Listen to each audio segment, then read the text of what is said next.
কি গুণ আছে তা বলতে চাচ্ছি।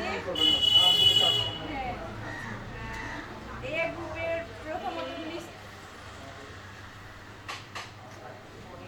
জেসমিন আক্তার। কই? জেসমিন আক্তার, সে একজন সৎ ব্যক্তি, সে ভালো একজন ছাত্রী, নকশিকাঁথা সেলাই করতে পারে। মিম আক্তার, মিম ভালো একটা ছাত্রী, সে ভালো গাইতে পারে, সে ভালো নাচতে পারে। রেনু আক্তার, সৎ মেয়ে, নাচতে পারে, রান্না করতে পারে।